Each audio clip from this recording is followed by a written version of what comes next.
Hi everybody, I'm Deacon Dave. Layperson Lisa. Welcome to the Deacon Dave and Layperson Lisa's show from Camillas? Comillas? Something like that. Comillas, Spain. As you can see, we're on the coast again. In the Alpha Podcast studio. Right, which is our favorite place, as our feet cool. Yep. My poor little pinky toe looks like... tore up. Yeah, I don't know what it looks like, but I mean, it's not bothering me. So. No, that's good. It's just the dead skin coming off from the Yes, lots of dead skin. And that's the lesson for today. No, I'm just kidding. Get rid of the dead skin. Get rid of the dead skin that we have, and I'll probably get sand inside of my my blisters again. Your dead skin. Exactly. So we heard a rooster today, right? And I immediately said, well, that reminds me of Peter. Yep. And then today, when we got into town, there was this little chapel off one of the calles, one of the streets, and it had a picture of Peter holding keys and a rooster. He wasn't holding the rooster was next to him. Okay. So, but I thought it was kind of interesting that we would hear a rooster in the beginning, and then we would see that at the very end. And so obviously we know that Peter denied Jesus 3 times right before the cock crowed twice. And often we deny Jesus mostly because, not because we don't want to follow him, I think in many cases, Lisa, but because we're trying to do it on our own. Right. And so what is it in your life that you're trying to do on your own? Right? God's calling you to something and you're trying to do it on your own. Because Peter's intentions were good. Yes. Right? But the results, well, those weren't so good. No. Yeah. Well, Peter, I think, got the best of them. And like you said, he tried to do it on his own. So. Exactly. So what else was there today? We also saw some alpacas. That's the first time we saw some alpacas on this trip. Yeah, I can't wait to hear the spiritual lesson from this, Lisa.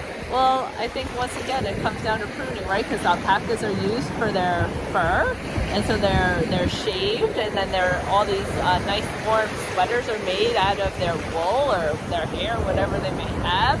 And so sometimes we're holding on to things that God wants to prune, which actually ties in with the Sunday upcoming gospel. Wow, look at you. Yes.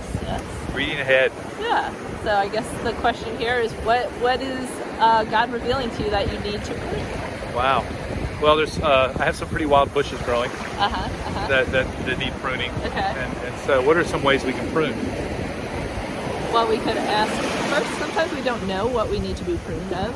So asking God to reveal those things to us and just spending time in prayer with him and just asking him to help us to detach from those things. Yeah, very good. Also, reconciliation is a form of pruning, right? And mortification, acts of mortification is pruning. Are your legs still dry? Okay. They're still dry. We're sinking in, though. We're monitoring the situation very carefully. Yes. In Comillas, Spain. So what else did we see? Turkeys. Okay, go ahead. What were you going to say? We saw turkeys. Yes. So, and turkeys made me think about Thanksgiving. Right, and Thanksgiving makes me think about gratitude. And my arm's getting tired. And gratitude makes me think about the Eucharist. Yep. Right. And so often, many Catholics will say that, hey, why do you go to Mass? The reason why I go to Mass is to receive the Eucharist. And that's a great answer. But I think more than anything, we are there to give God thanksgiving and gratitude for all that he's given us, right? And then we offer ourselves as a part of the sacrifice of the Mass, which I think a lot of people really miss, Lisa, in terms of understanding why we go to Mass. Yeah, Mass, I think a lot of people go just to receive the Eucharist. Right. Which is good, but it's not the real, like you say, we're going to get something. Yes, right. Instead of offering something. Right. So if we offer ourselves and we empty ourselves out, whoa, that was a highway. Yeah, empty ourselves out to God, then we're really more receptive and available to receive the Eucharist in a more powerful way, right? And so, yeah, there you have it, turkeys. And so what was the other thing, Lisa? The other thing was snail on a bale. A snail on a bale. So we've had episodes with snails, and we've had bales, and today we saw a snail on a bale. I don't have anything for you in terms of a spiritual lesson, other than I thought it rhymed and it was really cool. Well, the bale was wrapped in black plastic. And sometimes when we maybe feel... That was a big one. Maybe sometimes like we feel maybe alone, which could maybe feel cold. Yeah. And so we can go to a place of warmth, which is the heart of Jesus, and we could just invite him into that situation, and he can just reveal his presence to us, or we can maybe just learn to trust him more or rely on him more.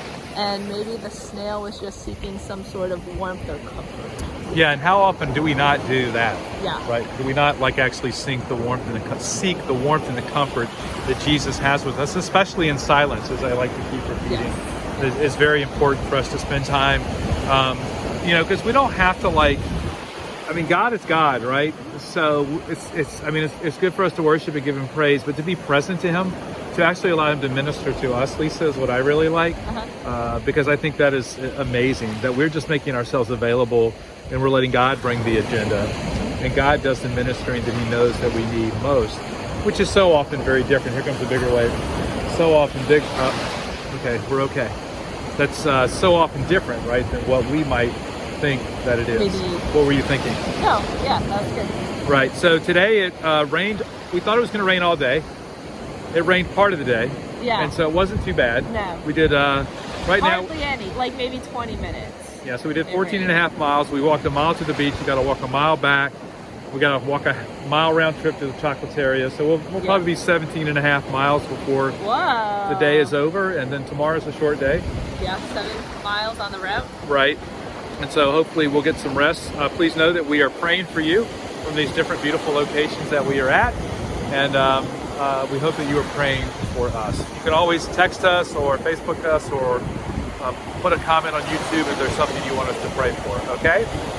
I am Deacon Dave. Today we saw there was a little chapel along the route with a crucifix in it, and it was kind of like the door was faced away from the path, so a lady told us about it, and it was really cool. It was just like a little hidden gem that probably a lot of people don't even know what it is and don't stop, but the lady said, it's a place of peace and prayer, and it sure was. We actually found 2 open churches today. We did. 2 or 3 small little areas along the road. Yeah. So today was a big day in terms of actually having access to a church. To churches and religious type activities. Anything else you can think of? I'm Deacon Dave. See you next time. Bye.